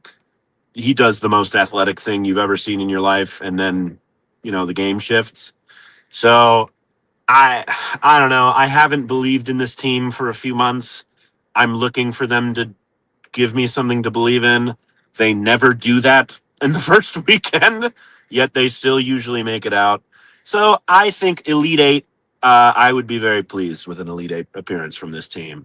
As long as Michigan doesn't win it all, I'm fine. Drew Neitzel is rolling in his grave after you talked about point guards at Michigan State without him. Now, all right, Tina, it's true. Okay. I think if you examine some of those instances of Jeremy Fears on the court, yes, he has a temper and he like definitely like can get into foul trouble. He can get a little shitheady. I think a few of those you can look at and go, the situation, like you can examine them on a case by case. But for example, in Illinois, like that center like ran into him from behind. Like it was a little behind. Oh God. Question. Yeah, it was like a little like dumb.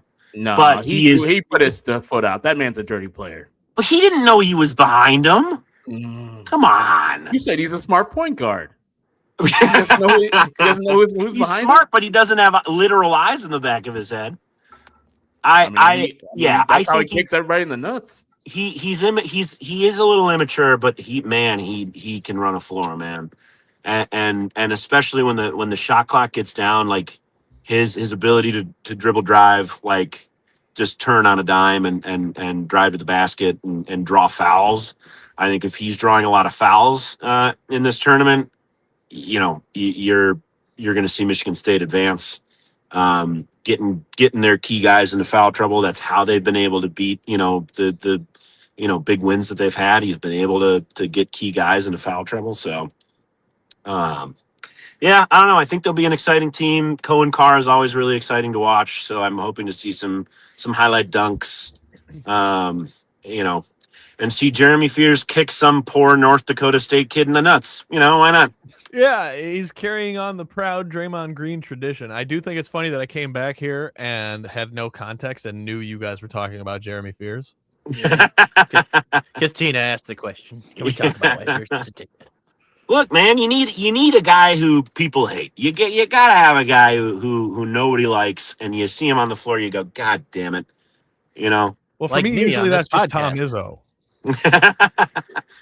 Tom's great. You know, it's funny. I've known the Izzo family for a while. I went to high school with his kids. All right, hang up on him. Dump him. Kevin, is Louisville going to beat Michigan State, or is Michigan State going to be Louisville in second? I think this is where the fortune of where Michigan State is in this bracket helps them. I think they can beat all three teams in this section. They'll make it to the second weekend. I fucking unfortunately agree with him. Now, Kevin, before we let you go, how do you because you've given us Michigan State's case brilliantly. How do the locals pronounce Louisville? Louisville. No, it's close. Wrong. That's close, but it's actually. Yeah, I from what I've understood, it's as quickly as you can. That's right. It's very guttural. Very yeah, guttural. Yes. Louisville. As long as your tongue stays on the top of your mouth while you say it, it's. I think it's bottom actually. I always heard Louisville. Yeah. Just like that. Yeah, no, Louisville doesn't have the juice. They just don't have. I think they'll lose to South Florida. Well, and we all do too, and that's why we've picked Louisville. Incredible. I'll fill you in on the logic later, but yeah, fair enough. Yeah, thank you so much for your contribution, Kevin. Go Green, baby. Bye, Kevin. That was great. I tried to reach out to representatives of every school that's in the tournament that I could possibly think of, and so far that's amounted to a grand total of 1. Yeah. Hey, Tina, we went past 8 o'clock if you want to hop on. I told her that already while I was peeing. Okay, good. She would be number 2 because she also represents one of the teams that's in the tournament. Duke and TCU. I mean, so everyone's going to take Duke in this, correct? And rightfully so, right? We're going TCU. Listen, folks, we know it's controversial, but if you heed our picks here, you're guaranteed success. Northern Iowa and Kansas, a rematch from whatever that was many years ago. So here's the thing. I mean this completely non-ironically and not as a bit. If this were the matchup, couldn't we all see Kansas losing this? Absolutely. Yeah. I mean, they had just beaten St. John's, the on fire St. John's team, and like Farouk Manesh is still on Iowa, right? Northern Iowa's. Yes, sir. Yes, sir. Good pull. Making a shot. Oh my gosh, this professional. This is why we brought this guy on. He goes deep on Missouri Valley rosters. We're going Northern Iowa. Speaking of Missouri, let's bring on Tina, shall we? Let's do it. Go over to her portion of the bracket here. What up, you guys? Hello. I went from the comments to here. That's how you do it. That's the pipeline. That's how the elites do it. That's how we indoctrinate them. No big. First of all, Herb, how are you doing? Tourney matchup. I didn't hear you, Tina. What'd you say? I said, first of all, Herb, how are you doing? Because that's all I care about. I'm doing well. Yourself? Doing fantastic. That is good. You're lying that that's all you care about. You also care about one of the teams in this bracket. Yeah. Convince us why your Mizzou Tigers should take down Purdue. Oh, I don't think I can convince you by any means. You definitely can convince me. I just saw Purdue in person.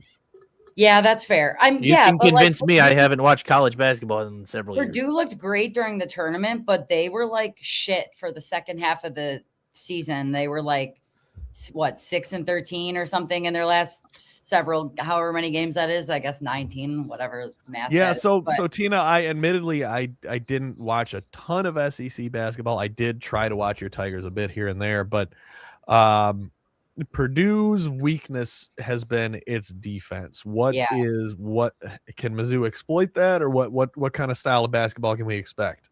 Yes, they can, provided that they don't turn over the ball 10,000 times. Because they could be known to play like really smoothly, or they will just have like 10 turnovers in the first 10 minutes and wondering why there's already a 15-point gap. But they do have some good shooters that could definitely help too, especially if like the defense is mid and they leave some guys open out in the 3-point line. But I don't know. They also have T.O. Barrett. He's point guard. He's been really great. I would say the last, I don't know, month of the season here. Like he had his top scoring game against, I don't know if it was against Arkansas or someone else. So don't quote me on that, anyone. But like I already did. He's very solid and is aggressive and like not afraid really to just like take the opportunities to drive the rim. So I think if they can play just like solidly, then they could definitely beat Purdue, provided that Purdue has been playing like they have been and not like they did during the Big Ten tourney. Right, and that's the thing is I think a lot of people are picking Purdue because of how well and again I saw them in person. I saw them bounce Northwestern out of the Big Ten tournament decisively. Although I will say that Purdue in that Northwestern game, you know, they had gotten out to such a lead in the first half that it didn't matter. Yeah. But Purdue did not play convincing defense. Purdue did not play convincing defense in that second half, but they did for the rest of that tournament. So I understand people are high on Purdue, but we've seen teams go on runs in their conference tournaments before and then lay an egg in this thing. So you know what is the biggest factor for Missouri winning this game? What's that? Scoring more points than Purdue? That is number one. Number two is it is in the state of Missouri. Yes. I forgot. These are home games for Mizzou. They basically are St. home Louis. games. I think people aren't really like maybe taking that into consideration that like we play incredibly at home, and that will be a home game. And like Miami is not close to St. Louis. So that's really cool. I think that is like definitely like Herb, you're on point. Like that is slept on factor, I think, and like could be one of the main reasons. Like they just get that momentum when they play in front of a home crowd. That's what the tournament does every year. Gives the 10 seed home crowd. Always.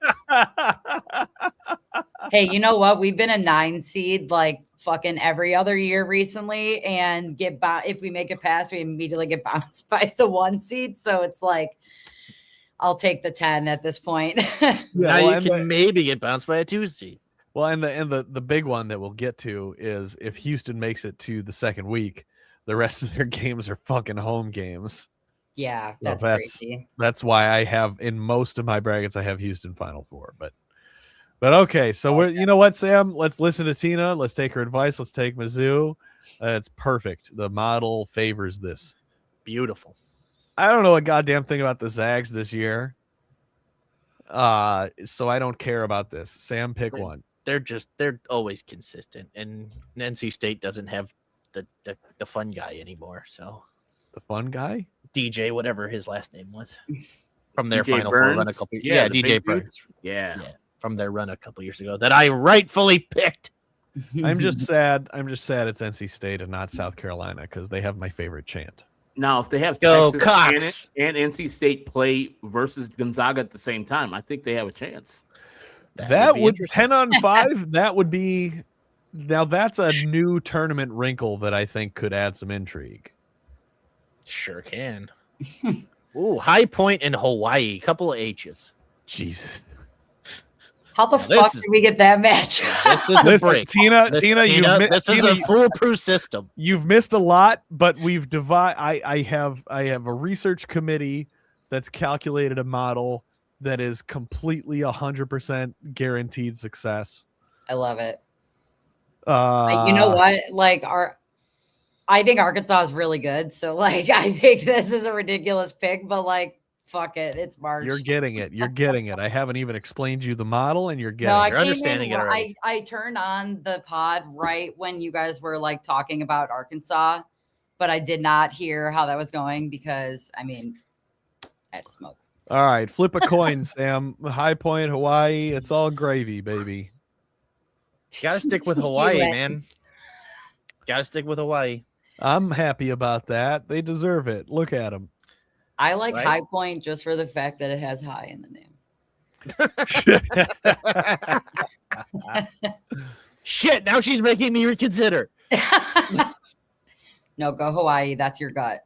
Yeah, I mean, I don't think anyone is first of all, no one even picked Villanova to win the first game. Right. So they're gonna win that one. So they're gonna win that one. Yeah, exactly.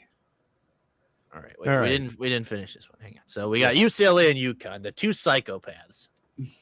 The Hurley best and Cronin. coaching matchup of the tournament, bar none. I do hope The we baldest matchup. I do hope we at least get this game. Truly, I want this. I want the two of them to have a goalie fight. Yes. I will say one of my favorite like Dan Hurley things is when he's like yelling his head off, and then he'll catch himself and he's like, "I should calm down. I'm okay. He does that like 40 times a game. And then he just like snaps. He just snaps back into like, "Oh yeah, how you guys doing? Everything?" Oh yeah. I'll take this out on my homunculus in my basement later. You think he just has a man in a gimp costume downstairs? Anyway, either of these, you fucking Which again. bald yelling man is gonna come out victorious? Tina, which bald yelling man is going to come out victorious? UConn.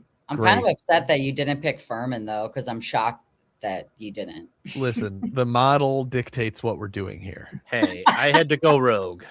Okay. So we're going with UCLA. Yes. Great. All right. Perfect. All right. What do we got now? All right. Florida and Iowa. I mean, absolutely no one will have picked Iowa to get this far. So we're going with Iowa. That's right. All That's exactly right. McNeese and Nebraska. Does Boy. Nebraska win two, or do they Boy. get one and done? I mean, McNeese is on a heater here. They really are. Yeah, I don't know. This is a tough one. I don't know if the algorithm can even do this. I Come would on, ask sell my ChatGPT. soul for Vanderbilt to lose to McNeese. So the model does it again. It's beautiful. Now, look, sounds like we're riding with McNeese, so I think we're gonna have to go with Nebraska. That's right. That's right. That's correct. All right, now we got Herb. It's gonna hurt you. North Carolina and Illinois. Again, we all agree we like this opponent for Illinois much more than VCU. Yeah, Yes. but they're still gonna lose. I agree.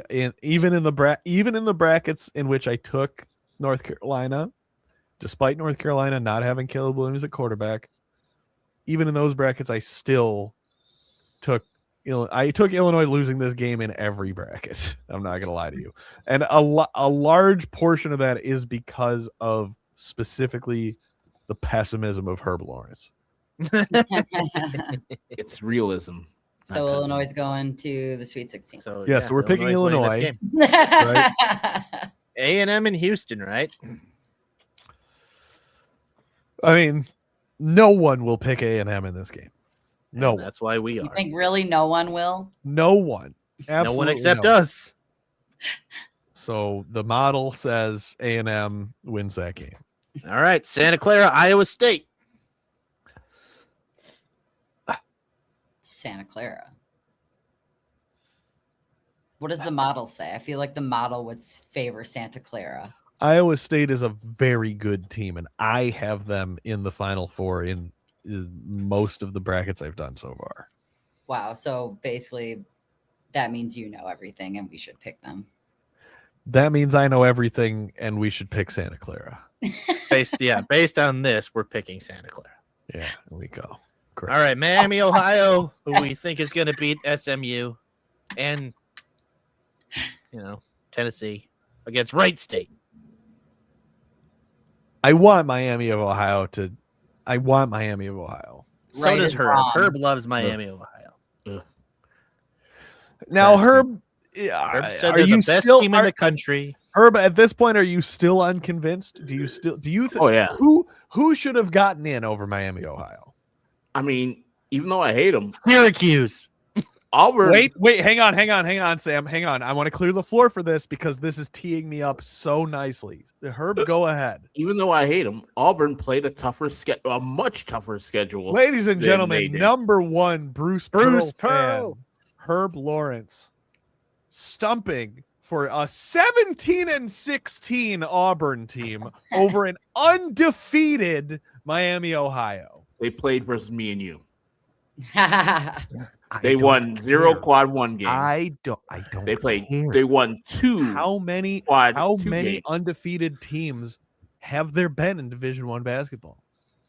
All these teams in this 4. tournament, if they played the same schedule as Miami, Ohio, would probably have similar records, if not better. Similar. You didn't If say not the better. same. Like even Akron. Wait a minute. is You in said the- if not better. How would you be better? You double win. They wouldn't. They would have won. They would have beaten UMass. They wouldn't have lost in the first round of the MAC tournament. UMass. That's why I said get them out. You're telling me Yes. in a field of not a field of 4 teams, not a field of 12 teams, not a field of 30 teams, a field of 68 teams nationally. Yes. You're telling me that a team that went 17-16 should be there over a team that did not lose once Yeah, they did lose once. They lost to UMass, which in is the one of the regular worst. season. Which is In the one of the regular worst. season. Yeah, the teams. regular season ended. They immediately shit the bed.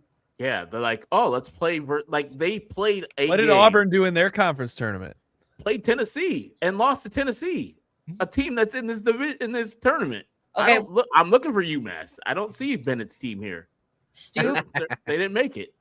the only credit that I will give you, Stoop, is that they should be a 16 already in the tournament and not a play-in. But Herb is right either way that the teams that they're playing are completely fucking different. Actually, you already know this, so you're just being annoying about it. Like we cannot deny the fact that they went undefeated. Like that's what I mean. They should just not have a playing game. They should be in. But That's not they're what still Herb's going to get saying. shit on in Herb's the saying first they round. shouldn't be in at all. I know, but I'm telling you my opinion but I still think Herb is right. Well, you heard it here first, Oh folks. my god! Herb, if they lose Herb- to SMU, I will not stop talking about it. Now, if they beat SMU and do the thing that we have them scheduled to do to get to the Elite 8, no, the final of the Sweet 16, I'll eat crow. you heard it here first, folks. Herb Lawrence taking money from APAC. He's right there with Bruce Pearl. Me and Bruce are like this tight. All right, friends, I'm leaving because I am going to eat food finally. That's go do stupid. it. Go Yeah, Herb and go let's go. Tigers. Peace, I y'all. like half of that. Go Tigers. Oh wait, that's the wrong Tigers. Go Tigers. All right, where are we on here? Fucking just All start right, clicking. stuff. Akron Hofstra. Come on now. The Zips are on fire, as Stoop mentioned. Mac get 2 games in, and they both get to the Sweet 16. Sam, from here on out, the model says whatever you pick is right. Akron it is. Great. Yeah, there's no way Georgia's beating Michigan, so they're advancing. That's right. We already have that set. All right. We filled all that out. Okay, cool. We'll go Missouri. Yep. Just for Tina. Love it. Villanova and Hawaii. Easy. Hawaii. Yeah, easy. Easy. TCU Horny- and Northern Iowa. Horny Frogs and Panthers. I'm feeling horny. Great. Louisville and UCLA. Pains me to do this. Let's go in Louisville. That doesn't pain me as much now. It pains me. ACC foes, man. Oh, Hoiberg. Wow, this is a fucking mid off. Not only of college schools, but of states. Yeah. Oh my god. Battle Which of one's the more Corn. boring to drive through? Nebraska. This game will forever be referred to as the Children of the Corn. Fuck it, Yeah. Hoiberg. Let's go. All right, great. He's going. Illinois and A&M. The Herb. game's in Houston. I would pick A&M still. A&M still. All right, Illinois it is. This is the system. Santa Clara, Miami, Ohio. Stoop doesn't believe Miami, Ohio will ever lose again. There they go. That's right. That's right. National champs, baby. Georgia and Akron. Simple. Fighting It's John an Gross. Akron. It's an Akron team. No doubt about it. Herb, if we need to play some kind of a wager on the game tomorrow night. On Miami, Ohio game. Yes. Mm-hmm. Because he's going to be real chesty if SMU wins that game. Oh my God, I will not stop talking about it. He's going to be real Years. chesty. For years. Whereas I am notoriously a humble winner. Yes, very, very much so. So, Sorry, Tina. This is where Mizzou's end of the line is because Hawaii's going in. going. Hawaii's going. And Horny Frogs are also going in. Fuck you, Louisville. Get a real name. You're pronouncing it wrong. Whoever wins gets to buy the other one drinks. Maybe first two drinks at whatever White Sox game we're at Great. Deal. together. Deal. Alright. Digital handshake. Mhm. All right. Is Hoiberg beating Illinois? Or is Illinois Yes. going on, Herb? No, Hoiberg. Hoiberg's going. All right. Illinois is moving on. That's the model, baby. Ooh, this is a tough one. That's the a tough Zips one. are on fire, and Miami, Ohio is on fire. I can't express to you strongly enough how much I long for this as an Elite Eight matchup. An all MAC Elite Eight matchup. Yes. This is what Mac. the world needs. This will end the war in the Middle East. You know what? Miami, Ohio's going on. Let's do it. I love it. Here's our final four. Listen, folks. Listen, trust in the model. Trust in our research. We've crunched the numbers. Don't worry. I already know what the final is going to look like. Oh yeah. God. What a beautiful world. What a magical world. And we already know who's going to win. Ladies and gentlemen, Miami, Ohio is winning. Sam, what's the total? 450 points. I love it. I love it. And the crazy, I'm entering these sweepstakes. You're damn right. Oh, great. You might get that perfect bracket money. We might. Our tiebreaker is how many points? We had 450. Is it Price is Right rules or like how does We made all our picks, folks. Miami, Ohio, all the way over Illinois. Folks, I can't stress this enough. If you're interested in winning your office bracket pool, the local pool, the whatever bracket pool you've entered, you copy our picks exactly, and I guarantee 100% success rate. I'm ecstatic with the bracket that we've chosen. You know, this was not easy. But I appreciate the both of you gentlemen for helping me out with this. When Miami, Ohio loses tomorrow, and my bracket is fucked, I'm so happy either way. I don't even know who lost today or won in the Yeah, playing yeah. games. When Venezuela's up 2-0 on the U.S. I can tell you that much. Oh, my that God. makes me very happy. 100%. When Miami, Ohio is victorious tomorrow night, I might run down the street shirtless. I don't know what's going to happen. All I know is that somehow Herb Lawrence will be unhappy. Oh, very unhappy of a team I and- have no vested interest in since like a week and a half ago. And that brings me great joy.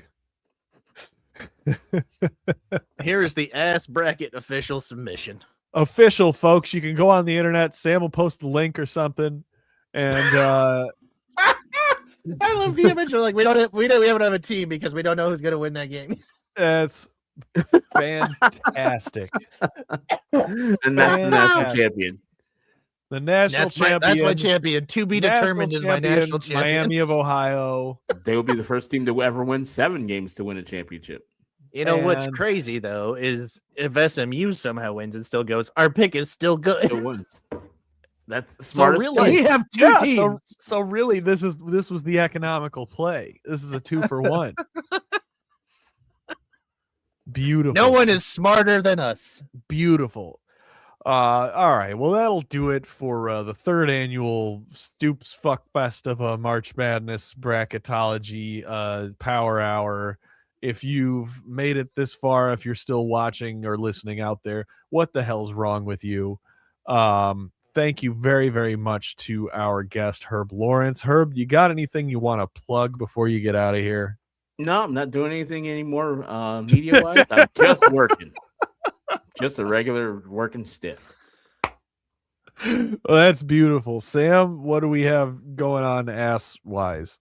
Well, we will not have Ask Guest this Thursday. This was our substitute for it this week. So let's send out some invites for Talking Out Our Ass next Tuesday, and we'll be back next Thursday with regular Ask Cast on the schedule. So hopefully we have a Talking Out Our Ass on Tuesday. Otherwise, we'll see you on Thursday. You know what, ladies and Sam? On the gentlemen. way out, just go ahead and play the video one more time. You want the video one more time? Just make that instead of the anthem. You got it.